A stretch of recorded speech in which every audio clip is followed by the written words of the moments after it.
Buenos días, mi nombre es Andrés González y nosotros somos el grupo número 2, el cual está encargado de desarrollar el tema correspondiente a Jean Piaget, junto con la teoría cognoscitiva del desarrollo. Para introducir el tema, se debe conocer acerca de quién fue Jean Piaget.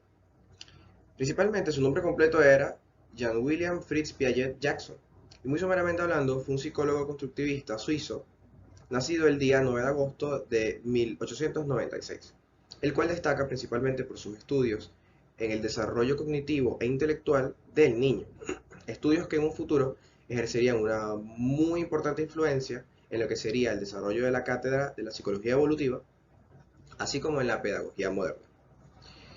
El primer título y primer doctorado que obtuvo fue en el año 1918, esto dado por la Universidad de Zúrich, de su país natal.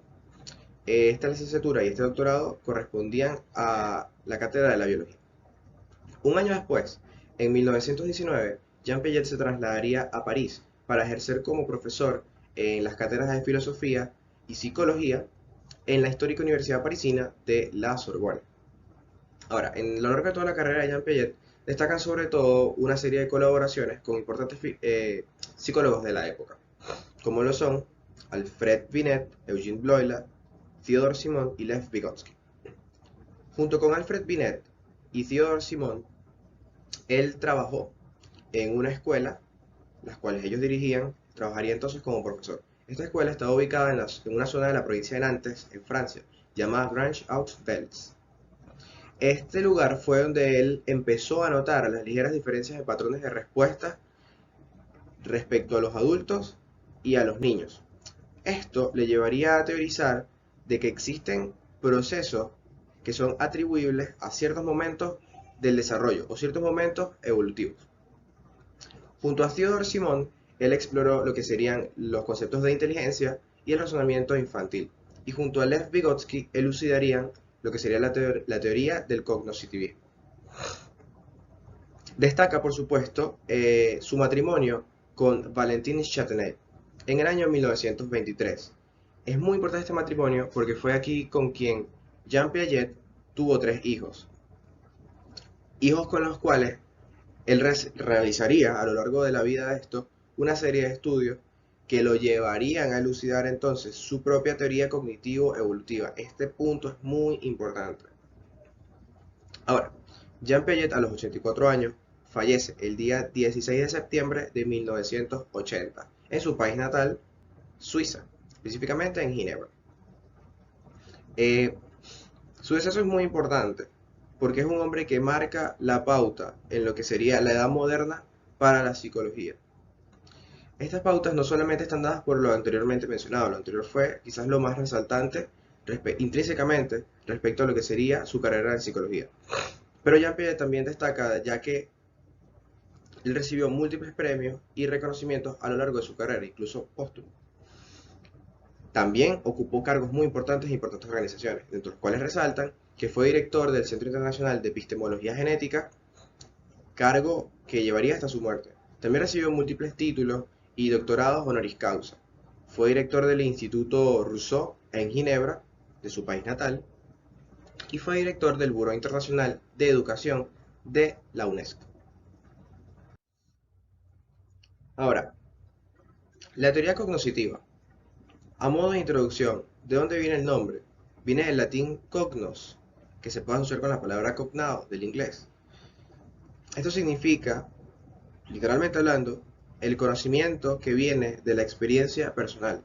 Entonces, la teoría cognitiva trata acerca del aprendizaje que posee un individuo y que ha sido obtenido a lo largo del tiempo mediante la práctica y mediante las interacciones con los demás seres de su misma sociedad o población. Ahora, esta teoría nos indica que existen, por supuesto, cambios cualitativos en el modo en el que piensan los niños y el individuo en sí, pues. Estos cambios cualitativos van a ser entonces desarrollados en una serie de cuatro etapas o cuatro estadios, los cuales van a ser descritos a continuación. Muchas gracias.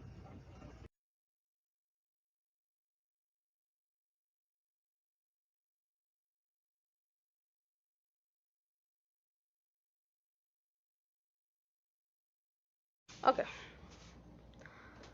Buenas, me llamo Ana Abreu y le voy a hablar de su etapa del periodo sensoromotor. Jean Piaget elaboró su teoría del desarrollo cognitivo a partir de sus hallazgos, observando cuidadosamente el comportamiento de sus propios hijos. En 1952 empezaría a sentar las bases de la teoría, aunque sus investigaciones en los años 70 acabaría de darle forma. En base a lo observado, Piaget subdividió la etapa sensoromotora en 6 subetapas. Acorde a las descripciones siguientes, las 6 subetapas no es realmente resaltante la edad, ya que esto es un promedio a grosso modo. Lo que sí es de vital importancia es la secuencia, el ordenamiento con el cual se realizarán estas actividades que se considera que es constante para todos los niños. Entonces tenemos que el primer subestadio, el ejercicio de los reflejos, que va desde el nacimiento hasta el primer mes, en donde el recién nacido responde a la estimulación externa por medio de acciones reflejas innatas. La etiqueta que pone Piaget a este subestadio nos muestra claramente su pensamiento predominantemente negativo hacia las capacidades del niño, ya que según él, estas no eran más que capacidades propias dadas por determinantes biológicos. Entonces, esto quiere decir que, por ejemplo, cuando algo se acercaba a la boca del niño, este succionaba. Cuando algo se acercaba a la mano del niño, este agarraba. Y si llegaba a tener algún estímulo visual, él se movía. En consecuencia, estas conductas no eran más que reflejos automáticos a estímulos externos y que no iban a tener mayor variación durante el primer mes. Tenemos entonces que Piaget infravaloraba la competencia en las conductas del niño. ¿Cómo lo hacía? Él empezó primero llamando reflejos a esto y luego pasaría a llamarse conductas congénitas organizadas, ya que este era un término más que le daba mayor connotación a las actividades que realizaba el niño, que para ese momento se tenían que no eran realmente realzantes. Luego se dio cuenta de que estas actividades iban a llevar un mayor grado de complejidad y de organización en los niños, es decir, las actividades como succionar o incluso moverse tenían que llevar un cierto grado de complejidad. Para Piaget estas actividades eran de vital importancia, ya que estas actividades iban a sentar las bases para el desarrollo futuro. El desarrollo empezaba a tener lugar cuando el niño empezaba a agarrar estas capacidades y la aplicaba a más cosas y actividades a la vez. Entonces, en términos de Piaget, podemos decir que esto empezaba cuando el niño iba asimilando cada vez más las cosas. Entonces, al principio, las conductas que se tenían como inflexibles iban a pasar a ser conductas modificadas por la experiencia.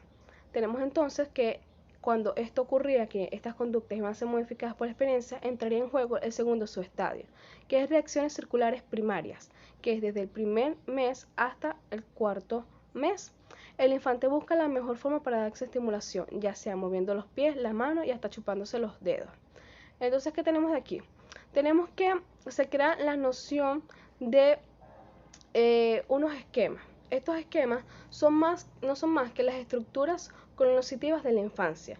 El término de estos esquemas nos podemos llevar a decir que es el poder que tiene la forma de realizar las cosas del niño. Es decir, en base a los esquemas, el niño va a realizar las actitudes de cierta manera o no. Por ejemplo, tenemos el esquema de la succión. En el esquema de la succión, el niño va a aplicar cierto grado de succión a ciertos grados de objetos que tenga. No es lo mismo la succión que va a aplicar el niño al pezón de la madre, o no es el mismo la succión que va a aplicar el niño a sus propios dedos o incluso a un objeto como un muñeco blando o un sonajero. No es la misma acción, o sea, no es la misma acción que él va a comprender. Después tenemos el esquema de la presión. En el esquema de la presión tenemos que el niño va a aplicar el agarre a determinados objetos que se le lleguen a la mano. Entonces, partiendo de estas nociones de los esquemas, tenemos que Piaget encontró un interés muy realzante en el poder de la acción de la inteligencia. Para Piaget, la inteligencia no era más que la acción que le daba el niño a las demás cosas sobre el mundo y cómo se manejaba el mundo del niño en base a cómo él se movía en él y él reaccionaba a él. Entonces podemos tener que estos esquemas se desarrollaban en dos, que era el primer esquema que era el esquema individual, los esquemas individuales iban a pasar a ser perfeccionados con el tiempo, es decir, un bebé iba a empezar a tener una forma de agarrar un objeto al mes, pero al cuarto mes esta forma de agarrar el objeto iba a ir cambiando, iba a ir modificándose, iba a ser más diestro. En cambio, tenemos que el segundo esquema que se manipulaba en este subestadio 2 es cómo estas capacidades individuales iban a empezar a ser capacidades más completas. Es decir, estas capacidades se van uniendo. Por ejemplo, tenemos que si a un bebé en un cuarto mes uno le da un estímulo auditivo, el bebé se va a mover y va a girar la vista hacia ese estímulo. En cambio, en el primer mes no, el bebé solamente gira la vista. Entonces, en el cuarto mes, el bebé va a girar tanto cuerpo como vista. Ahí tendríamos que el bebé coordina tanto lo que es su cuerpo como su vista. La teoría de Piaget, además de explicar las diferentes etapas del desarrollo en los niños de una forma muy completa, también describe la magia de los niños con sus pensamientos egocéntricos, su curiosidad por el mundo que les rodea y su inocencia. Es por eso que nosotros tenemos que ayudar a los niños a desarrollarse, a avanzar, a tratar de comprenderlos y tratar de no privarles las acciones que van a realizar durante las primeras etapas de vida, ya que estas van a sentar las bases para el desarrollo a largo plazo. Gracias. Buenas, mi nombre es Michelle Belisario. En esta oportunidad les vengo a hablar acerca de los subestadios 3 y 4 que comprenden a la etapa sensoromotriz. Entonces, subestadio 3, descubrimiento de procedimientos, que esto fluctúa entre los 4 a 8 meses. En esta etapa el individuo comienza a realizar movimientos que le resulten placenteros e interesantes, ya sea con su cuerpo como con objetos. Desde muy pequeños, es decir, desde su nacimiento, ya los bebés empiezan a tener una interacción con su entorno, pero su conducta los primeros meses de vida ya va a estar dirigida hacia su interior. Cuando los bebés manipulan un juguete, su interés principal va a estar radicado en el movimiento de los dedos sobre el juguete, más no en el juguete como tal. Entonces, en términos de Piaget, en el subestadio anterior a este, que es el subestadio 2, el individuo va a utilizar los esquemas por el placer de usarlos, es decir, el bebé va a agarrar por el placer de agarrar, va a morder por el placer de morder, va a empujar por el placer de empujar. Pero ya en el subestadio 3 el bebé ya empieza a tener un interés mucho más claro acerca del mundo exterior, y entonces los esquemas comienzan a dirigirse fuera del cuerpo del bebé hacia la búsqueda o hacia la exploración del entorno. Entonces, cuando un bebé va a manipular un juguete, lo va a hacer por el mero hecho de explorar ese objeto. Ahora bien, una manifestación de esta mayor conciencia sobre el entorno va a hacer que el bebé tenga descubrimientos de procedimientos para poder producir hechos realmente interesantes. Un ejemplo de ello es que puede tener una muñeca en su cuna, la puede patear. Entonces, por más de 10 minutos, él puede hacer ese movimiento feliz y contento. O puede ocurrir que puede tomar un objeto, frotarlo y emitir un sonido que le estimule a él. Entonces, él lo puede hacer continuamente sin parar. Acá en este subestadio empieza a desarrollarse un conocimiento muy importante, lo cual es qué hacer para producir resultados deseables. Esto está lejos de ser un desarrollo perfecto, ya que todo esto ocurre por casualidad. Es decir, el bebé va a realizar una actividad que, por lo tanto, de esa actividad él tenga un estímulo placentero. Entonces todo eso ocurre por casualidad. Entonces es lo que dice en la lámina, el bebé puede tropezar con un resultado interesante para poder producirlo. Lo que no va a ocurrir de antemano es que se represente ya de una vez cómo producir efectos totalmente interesantes. En el subestadio 4 es la conducta intencional, y esto va de los 8 a 12 meses. Acá el bebé ya empieza a mostrar signos de habilidades que no había mostrado antes y puede comprender que un objeto puede ser colocado de un lugar a otro. En el subestadio anterior, que era el 3, los resultados deseables se obtenían por pura casualidad. Ya esto queda totalmente abolido en el subestadio 4, porque acá primero el bebé percibe un objetivo, ¿verdad?, deseable, y luego va a pensar o va a imaginar cómo puede conseguirlo. En el análisis de Piaget, la conducta intencional va a separar el medio del fin, es decir, él va a utilizar un esquema que lo conduzca a otro esquema para llegar al fin o objetivo deseado. Entonces, el estudio del subestadio 4 de la conducta intencional se da a través por una reacción de algún obstáculo. Un ejemplo de ello es que el bebé intente tomar o agarrar un objeto o un juguete, ¿verdad? Y se le coloque una almohada antes de que él lo agarre. ¿Cómo reaccionaría acá el niño?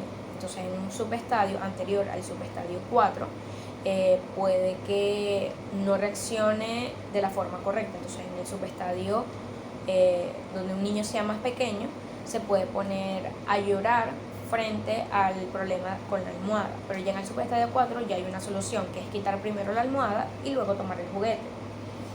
Entonces, ¿qué ocurre aquí? ¿Qué sucede en lo de los esquemas?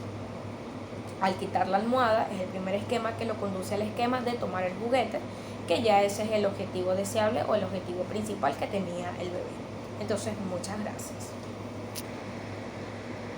Buenos días, mi nombre es Carlenis Ramos y yo les vengo a continuar esta presentación hablándoles sobre el quinto subestadio y el sexto subestadio de la etapa sensoriomotora de Jean Piaget. El quinto subestadio son las reacciones circulares terciarias. Ellas van desde los 12 meses a los 18 meses de edad del niño. En esta etapa los niños comienzan a experimentar, empiezan a probar nuevas formas de jugar y de manipular los objetos. Sus habilidades motoras están un poco más desarrolladas, por lo cual su exploración es mucho mejor. Como por ejemplo, un niño puede golpear su mesa de juegos y darse cuenta que los objetos que están sobre ellas pueden vibrar o pueden caerse. Por lo cual, él realizará esta acción repetidas veces a distintas intensidades de fuerza para ver qué ocurre a través de esta acción. Otro ejemplo sería el agua que sale de la llave. El niño puede intentar meter su mano debajo del agua para ver cómo esta salpica. Incluso puede mover su mano a distintas intensidades para ver cómo esta salpica cuando tiene mayor frecuencia o menor frecuencia. Este tipo de acciones nos lleva a ver que el niño está estudiando de forma activa y está aprendiendo a conocer las diferentes consecuencias y resultados que llevan sus acciones sobre el medio. También cabe destacar que el niño está aprendiendo todo esto de forma absolutamente autónoma. Es decir, que está adquiriendo conocimientos y estos esquemas a través de su curiosidad. El sexto subestadio es el comienzo del pensamiento, que va desde los 18 a los 24 meses de edad del niño. Como ya les había mencionado, en el quinto subestadio los niños se comportan como pequeños científicos, que van a realizar una acción para observar su resultado. Sin embargo, esto ocurre más que todo cuando tienen un contacto directo con el objeto. Pero en el sexto subestadio, los niños piensan un poco más las cosas antes de actuar. Esto conlleva una fase de transición hacia la etapa preoperacional del desarrollo cognitivo. Como por ejemplo, un niño que está enfrentado a sacar la bolita que está dentro de una caja que tiene su tapa entreabierta de tal manera que la bolita no puede salir. Él va a intentar dos formas de sacar la bolita. La primera es utilizar su dedo para intentar sacar la bolita con su dedo. Al esto no funcionar, va a intentar otra forma, que es voltear la caja para ver si sale la pelotita. Al no funcionar ninguna de estas dos opciones, el niño va a detenerse un momento a observar la caja e incluso va a realizar movimientos motrices como abrir y cerrar la mano, abrir y cerrar la boca, que son acciones que quiere ejecutar, para luego decididamente sacar la bolita de la caja. Este tipo de acciones, este tipo de actividades que tienen ensayo y error, le hubieran proporcionado al niño una solución después de varios intentos. Pero la acción de detenerse y observar y reflexionar sobre la situación le proporcionó a él una solución más rápida y más efectiva. Con esto podemos suponer que, en la medida que el niño a esa edad aún no tiene desarrollado el lenguaje que permita simbolizar o representar con palabras las acciones que quiere ejecutar, él va a realizar movimientos motrices, como los que ya les mencioné. Va a abrir, va a cerrar la boca, va a abrir las manos o cerrar las manos, que estas son las acciones que él quiere ejecutar. Otro ejemplo de los comienzos del pensamiento y la capacidad de representar algunas acciones lo constituye lo que Piaget llamó las imitaciones diferidas. En estos niños niños es muy frecuente observar que ellos imitan acciones que han observado, pero estas imitaciones lo hacen un rato, incluso horas y días después de haberlo observado. Esto es posible solo si el niño conserva una representación mental de lo que observó y usa alguna forma de representación motriz que constituyen la base de su pensamiento. Ahora les voy a hablar sobre las competencias básicas adquiridas, dentro de las cuales tenemos la adquisición de una conducta orientada a las metas, el desarrollo de la permanencia de los objetos y la función semiótica. La adquisición de una conducta orientada a metas. Esta ocurre al final de la etapa sensorimotora. El niño empieza a probar otras formas para obtener sus metas cuando no logra resolver un problema con los esquemas actuales. Esto significa que él va a estar constantemente buscando nuevas respuestas a sus problemas, más allá de los esquemas actuales que serían observar o alcanzar o asir. Como por ejemplo, si se encuentra un objeto fuera del alcance del niño debajo del sofá, él va a intentar utilizar un objeto más alargado para poder alcanzarlo, o incluso puede ir a la parte posterior del sofá e intentar tomarlo por sí mismo. El desarrollo de la permanencia de los objetos. Esto también es una parte muy importante, ya que es el conocimiento de que las cosas siguen existiendo así aún no las podamos ver ni las manipulemos. Esto en los adultos es completamente diferente como en los lactantes, ya que los adultos sabemos que si no encontramos un objeto, de seguro es porque está extraviado y si lo buscamos lo podemos encontrar. Pero para los lactantes es completamente diferente, ya que ellos al no ver ese objeto actúan como si no existiera. La última por mencionar, es la función semiótica, que ella aparece a partir de los 2 años del niño. Es decir, que esta se ubica más en la etapa preoperacional que en la etapa sensorimotriz. En esta etapa, el niño empieza a comunicarse sin utilizar el lenguaje, sino que usa nuevos signos originales creados por sí mismo para poder comunicarse. Empieza a vivir en un mundo simulado a través del juego e imaginar realidades alternativas de las cosas, donde las cosas tienen significados diferentes a los habituales. Gracias. Yo soy Andreina González y esta es la etapa preoperacional, segundo estadio del desarrollo cognitivo de acuerdo a Piaget, dado entre los 2 y 7 años de edad, en el cual el niño aprende a través del juego imitacional, además de ganar la capacidad de colocarse en el lugar de otros, actuar y jugar siguiendo roles ficticios y utilizando objetos de carácter simbólico. El niño preoperacional crea imágenes mentales acerca de su realidad e imita las actividades de los adultos y sus iguales, desarrollando así su imaginación. Además de esto, el lenguaje es un medio de autoexpresión e influencia en otros importante para el niño en este estadio y en el cual puede mejorar sus habilidades lingüísticas notablemente. Sin embargo, el egocentrismo es algo muy marcado en este estadio, en el cual el niño cree que es el centro del mundo y todos sus pensamientos trascienden a partir de esta perspectiva, lo que se traduce a serias dificultades para que él pueda acceder a sus pensamientos y reflexiones relativamente abstractas. Entonces, el niño tampoco cuenta con la capacidad de manipular la información siguiendo normas lógicas para que pueda extraer de sus pensamientos conclusiones formalmente válidas. Y por último, tampoco puede realizar correctamente operaciones complejas típicas de la vida adulta. Es por esto que a este periodo se le denomina preoperacional. El niño lucha entonces por comprender la permanencia del objeto. Por ejemplo, si tenemos una plastilina la cual es dividida en 2 pedazos exactamente iguales, con la diferencia de que uno va a ser moldeado en un círculo y el otro va a ser aplanado, y le pedimos a un niño preoperacional que elija entre ellos, probablemente va a elegir el que esté aplanado por parecer más grande, aunque ambos sean exactamente del mismo tamaño. Ahora hablemos acerca de las cualidades de este periodo. Tenemos algo llamado el pensamiento representacional, La capacidad de utilizar alguna palabra para referirse a un objeto real que no esté presente se denomina funcionamiento semiótico o pensamiento representacional. El niño en esta etapa comienza a utilizar su lenguaje de forma representacional para hablar de objetos que no están presentes y no solo utiliza su lenguaje, es decir, es realmente representacional porque él no va a utilizar su lenguaje como previamente en otra edad, en donde solo lo utilizaba para hablar de las actividades que estuviera haciendo en el momento o de sus deseos inmediatos, sino es que él va a empezar a emplear su lenguaje para que signifiquen acontecimientos del pasado o simplemente eventos que no tenga que vivir de forma directa.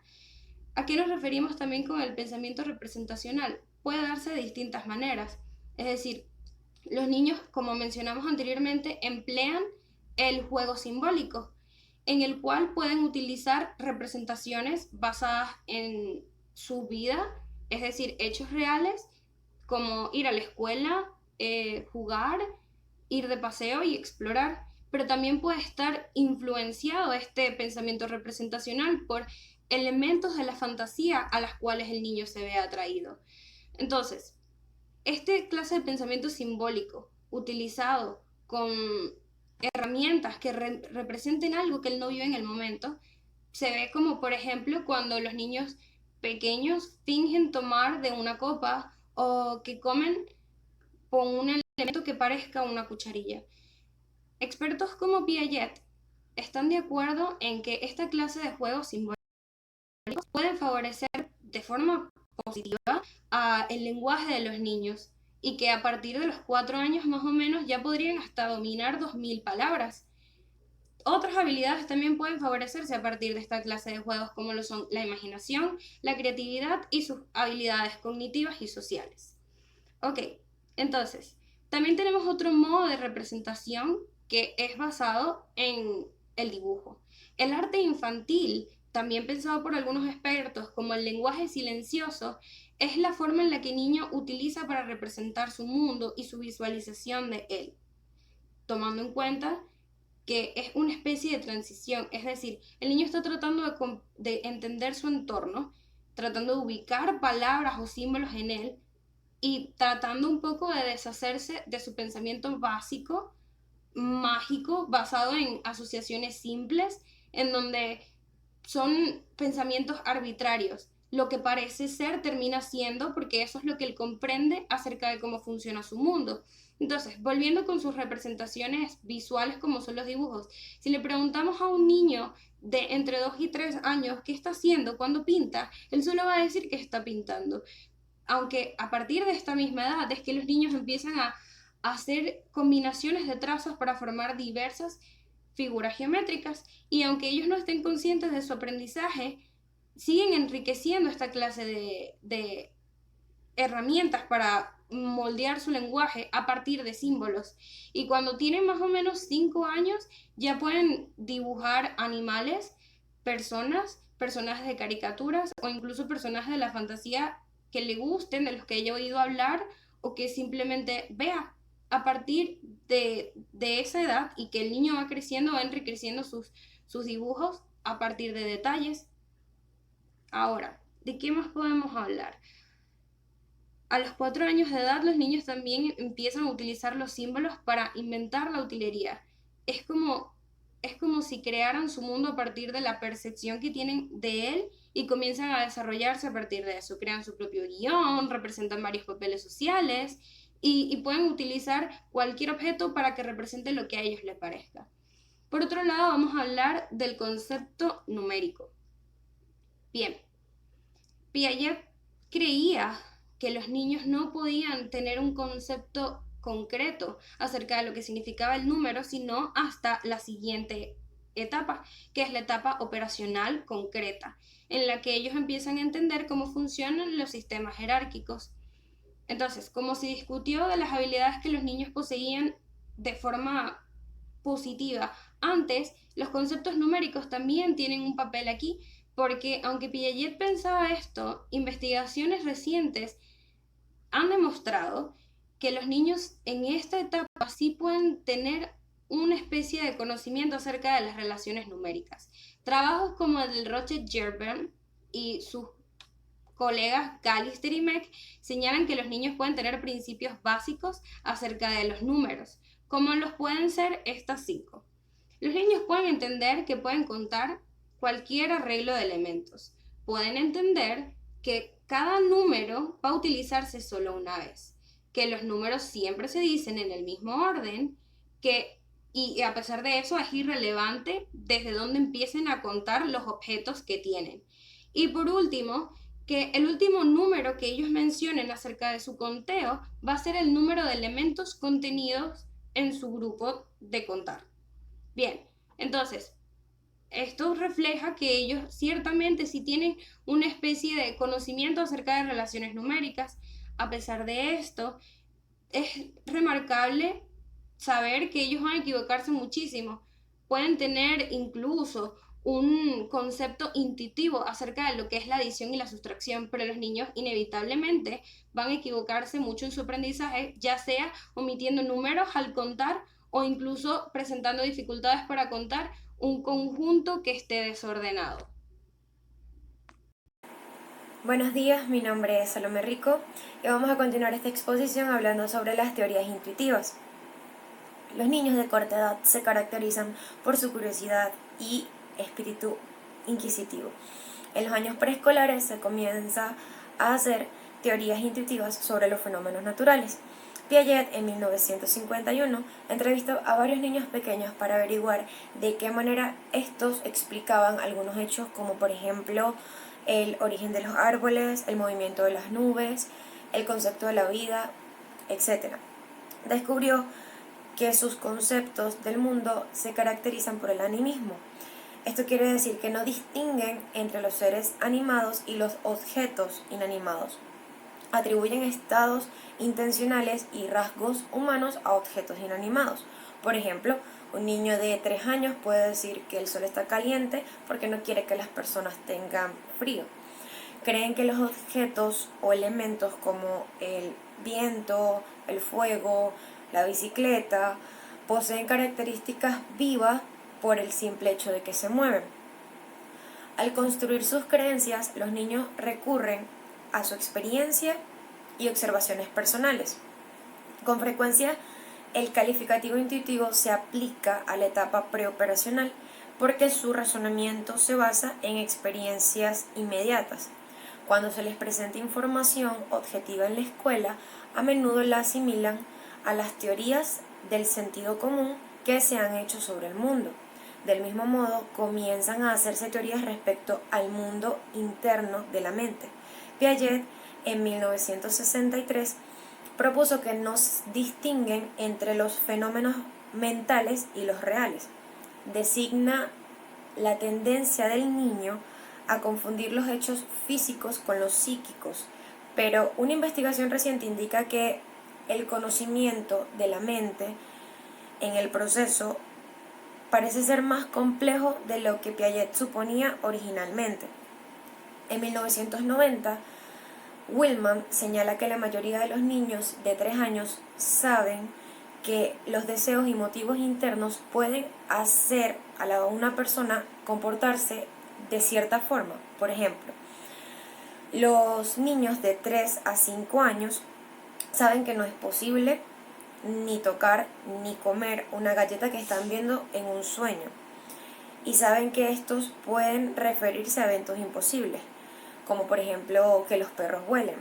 También distinguen entre su conocimiento y el de otros, y en investigaciones previas, en 1986, determinaron que cuando se les pide mencionar cosas que puede hacer la mente, los niños entre 4 y 5 años dicen que la mente puede ser capaz de pensar, recordar y soñar, aunque en la etapa preoperacional el niño empieza a formular una teoría de la mente, conoce muy poco de los procesos del pensamiento y la memoria.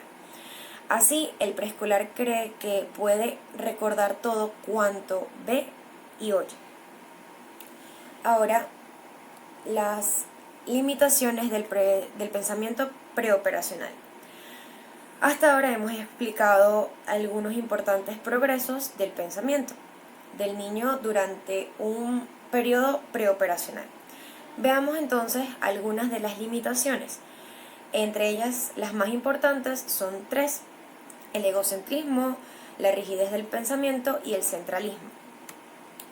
El egocentrismo es una tendencia relacionada a percibir, entender e interpretar el mundo a partir del yo, y se manifiesta sobre todo en las conversaciones de los preescolares. Como son incapaces de adoptar la perspectiva de otros, hacen poco esfuerzo por modificar su habla a favor del oyente. Los niños de 3 años parecen realizar los llamados monólogos colectivos, en los cuales los comentarios de los interlocutores no guardan relación alguna entre sí. Entre los 4 y 5 años de edad, el niño comienza a demostrar su capacidad para ajustar su conocimiento o su comunicación a la perspectiva de los oyentes. Otra limitación del pensamiento preoperacional es la centralización. La centralización significa que los niños pequeños tienden a fijar la atención en un solo aspecto del estímulo, ignorando el resto de las características. Como se mencionó anteriormente, a los niños les resulta difícil efectuar tareas relacionadas con la conversación. Supongamos que un niño de 4 años de edad le mostramos 2 vasos idénticos con la misma cantidad de agua y que luego tomamos un vaso y lo vaciamos en uno un poco más delgado y más alto. Cuando le preguntamos cuál vaso tiene más agua, el niño se concentrará en la altura del agua y escogerá el más alto. El niño se fija exclusivamente en los estados de antes y después, y no en el proceso de transformación. Con el tiempo, el pensamiento de los niños se torna menos rígido y comienza a considerar cómo pueden invertir las transformaciones. La habilidad de invertir mentalmente las operaciones es una de las características de la siguiente etapa de desarrollo cognoscitivo, la de las operaciones concretas. Mientras el niño no aprenda algunas operaciones mentales, como la reversibilidad, tenderá a basar sus juicios de la cantidad en el aspecto perceptual y no en la realidad. Flauel y sus colegas en 1986 estudiaron la comprensión de las apariencias y de la realidad en el niño. Descubrieron que la capacidad de distinguir entre la apariencia y la realidad se va a adquirir entre los 3 a 5 años. Cuando a los 3 años se le muestra una esponja en forma de roca, ellos van a creer que es una roca. Si le entregamos un pedazo de tela que huela a naranja, ellos van a pensar que eso es una naranja. Por esta tendencia a confundir la realidad con las apariencias, por ejemplo, Halloween es una fiesta súper aterradora para los niños de 3 años y para algunos de 4. Si una persona parece un monstruo, ellos van a pensar que es un monstruo. En cambio, a los niños de 5 años, casi todos, o por lo menos para no decir la mayoría, van a comenzar a distinguir entre las apariencias y lo que vendría siendo la realidad. Buenos días, mi nombre es Daniela Díaz y yo les vengo a hablar sobre el estadio de las operaciones concretas dadas en el rango de edad de 7 a 11 años. Durante la primaria, el niño empieza a utilizar operaciones tanto mentales como lógicas para poder reflexionar sobre los hechos. Por lo tanto, si se le pide a un niño organizar un conjunto de varas en orden creciente, este primero comparará cada uno de ellos mentalmente para luego llegar a una conclusión que él cree lógica sin necesidad de mover alguna de estas varas físicamente. Por lo tanto, estas operaciones concretas le permiten al niño un pensamiento más sistematizado en comparación a la etapa preoperacional.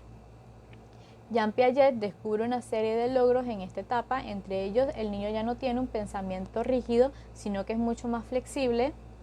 Este también puede ver una serie de características que provengan de un solo estímulo. Este también puede inferir en cuanto a la naturaleza de las transformaciones, es decir, ya no ve las cosas de una manera estática y finalmente ya no basa su juicio en la apariencia de las cosas. Entre ellos encontramos la seriación, que no es nada más que la capacidad de ordenar los objetos en progresión lógica. Para ello es importante dominar los conceptos de número, tiempo y medición. En el caso de los niños de preescolar tienen un concepto de tiempo bastante limitado, debido a que para ellos 2 minutos puede ser igual a 20 minutos y 20 minutos pueden ser igual incluso a 200 minutos.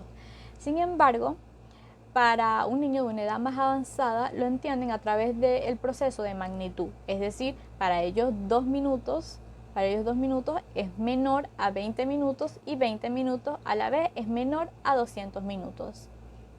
Es decir, esto sigue la regla de transitividad.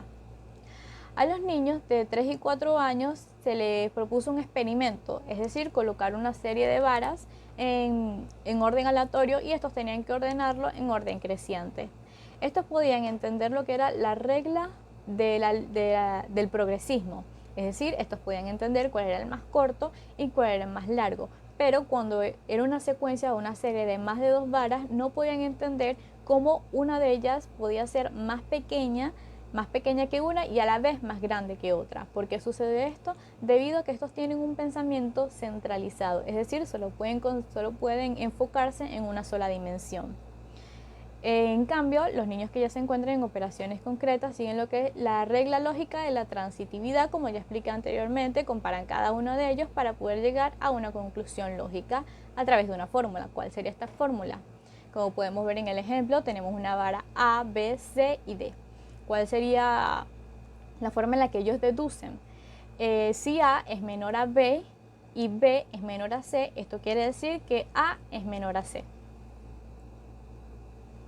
También tenemos la clasificación, la cual introduce un orden en el ambiente al agrupar las cosas y las ideas a partir de elementos comunes. Jean Piaget dividió esta clasificación a través de 2 sistemas taxonómicos, que son la clasificación matricial y la clasificación jerárquica. La clasificación matricial clasifica los objetos a partir de 2 o más atributos. Entonces, ¿qué pasaría si ahora a los niños de primaria se les da un conjunto de objetos que no solo tengan dimensiones distintas, sino también tengan colores distintos?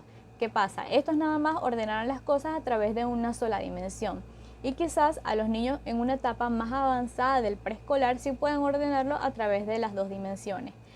Pero la centralización impone mayores restricciones a las probabilidades taxonómicas de los niños menores a las que los niños mayores. ¿Qué quiere decir esto? Los niños menores, a pesar de que sí puedan ordenarlo a través de estas 2 dimensiones en una etapa quizás un poco más avanzada del preescolar, estos no van a entender las diferencias de ellos. Sin embargo, un niño mayor de edad sí podrá comparar cada uno de ellos y establecer las diferencias para poder entender el por qué ordena de esta manera. La clasificación jerárquica los usan también para organizar la información referente a materia como lo es la geología, biología, astronomía, historia, física, música, entre otros. Como también tenemos el ejemplo de los números. Tenemos que el número 1 a la vez se divide o puede dividirse en décimas, centésimas, cuartos, entre otros, y el número 100 a la vez se divide en 10 décimas. Y de esta manera se establece esta relación jerárquica que el niño va aprendiendo en esta etapa. El niño empieza a atender estas operaciones jerárquicas a través de la inclusión en una clase. Esto es una prueba que se le establece a los niños, donde se le pide tenemos un conjunto de flores, entre ellos tenemos 7 tulipanes y 2 rosas, y se le pregunta al niño ¿qué hay más? ¿Hay más tulipanes o hay más flores? Si el niño responde que hay más tulipanes, esto quiere decir que su jerarquización no está completamente desarrollada, debido a que si fuera así, debería entender que por encima de las subclasificaciones de tulipanes y rosas hay una más grande, que en este caso serían las flores.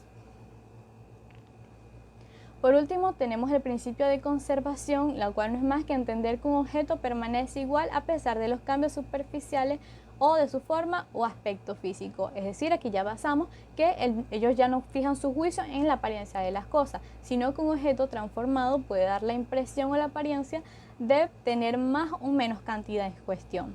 Es decir, las apariencias pueden engañar. Para esto se lleva al siguiente cuadro, que son las habilidades de conservación que establecen los niños en esta etapa. Entre ellos, primero encontramos la habilidad del número de 5 a 7 años, donde se establece el siguiente experimento. ¿Cuál sería el paso 1? 2 hileras de monedas de 1 centavo, puestas en correspondencia de uno a uno. ¿Qué pasa entonces en el siguiente paso? Estas hileras ya sea se reducen o se aumentan. Al niño también se le permite ver esta transformación para que entienda lo que está pasando y que sin importar qué tan estrecho o qué tan amplio se coloquen esta cantidad de monedas, siempre van a conservar la misma cantidad de números. Entre otra habilidad encontramos la de las sustancias, en la cual su prueba sería que tenemos dos figuras de barro que tienen la misma magnitud. Se le colocan diferentes formas en cada una de estas figuras. ¿Y cuál sería entonces el principio básico? Que la magnitud de un material flexible no cambia sin importar la forma que éste adopte. Este principio lo van adquiriendo a las edades de 7 a 8 años. También tenemos el principio de la longitud, donde tenemos dos tiras de tela que luego se van a colocar en posiciones distintas, se pueden alternar, se pueden enrollar, etcétera, pero su longitud seguirá siendo la misma. Este es lo que se basa el principio, que lo entienden a partir de las edades de 7 a 8 años. Luego tenemos la habilidad de área, que se da a partir de los 8 a 9 años, donde tenemos un conjunto de cuadrados finos que se colocan sobre un espacio y luego se arreglan estos cuadrados en esta superficie. ¿Cuál sería su principio básico? La superficie total cubierta por una serie de figuras planas no cambia cualquiera sea la posición de estas figuras.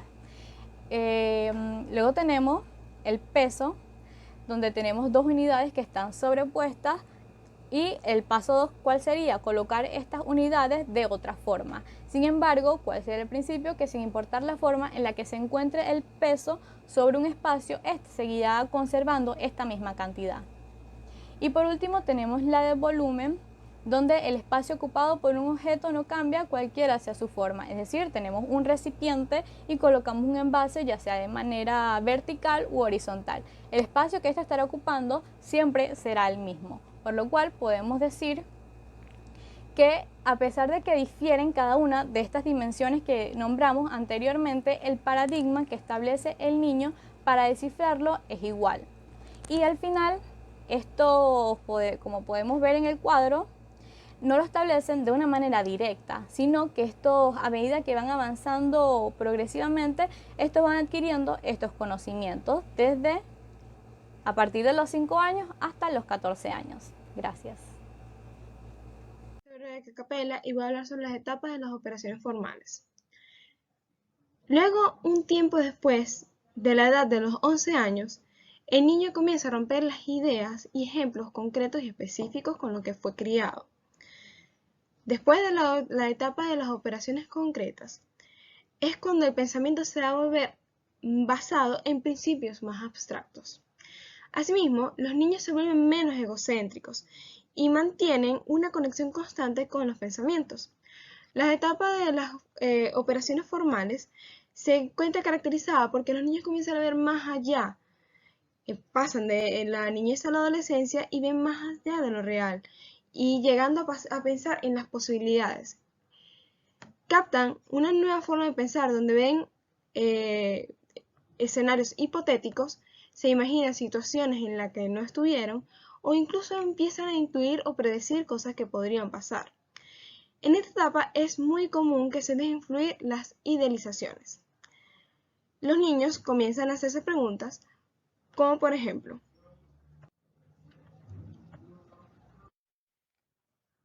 ¿qué hubiera pasado si Alemania hubiese ganado la Segunda Guerra Mundial? ¿O si hubiese un incendio, a quién salvaría primero? ¿O qué haría de tener una máquina de tiempo? Comienzan a hacerse distintos tipos de formulaciones, se imaginan escenarios significativos, todo esto mediante un hilo de pensamiento. Este estadio representa la adición completa de las habilidades adultas, a medida que el individuo sigue desarrollándose, creciendo y madurando.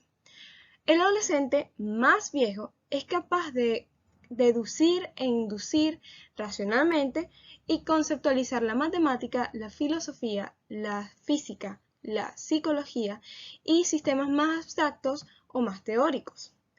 Desde este punto en adelante, las mejoras a nivel intelectual y emocional se encuentran fundamentadas en la acumulación de conocimiento y experiencias que va adquiriendo el individuo a través de su vida adulta, más que a las funciones básicas del pensamiento. Esta etapa se caracteriza por desarrollar las siguientes formas de pensar. Está la lógica proposicional. Mediante el uso de la lógica, se hacen inferencias a partir de afirmaciones o premisas. Los niños las pueden expresar de forma hipotética. En esta forma de reflexionar hay más relevancia en cómo se relacionan los argumentos que en la velocidad de estos. Es aquí cuando los adolescentes empiezan a argumentar ante los padres o ante sus compañeros de una forma relacionante con sus argumentos. Razonamiento científico. Es también conocido como hipotético deductivo por Jean Piaget. El adolescente comienza a abordar problemas de forma más sistemática. Relaciona sus hipótesis y los hechos comparándolos siempre con aquellas cosas u objetos que determina como falsos o no verídicos. Luego está el razonamiento combinatorio, en el cual el adolescente empieza a ver de una manera más sistemática y a organizar las cosas, acomodarlas, categorizarlos, reordenarlos. Es así como también son capaces de entender que mediante el uso de un solo objeto o de varios se pueden hacer distintas combinaciones. Finalmente está el razonamiento sobre la probabilidad y las proporciones. Esta es una de las formas de pensamiento que se limita más en la infancia. Es basado en las probabilidades y las proporciones respecto a cuáles son las probabilidades de que yo obtenga algo amarillo dentro de un cajón con muchas cosas azules. Muchas gracias. Esta ha sido toda la exposición.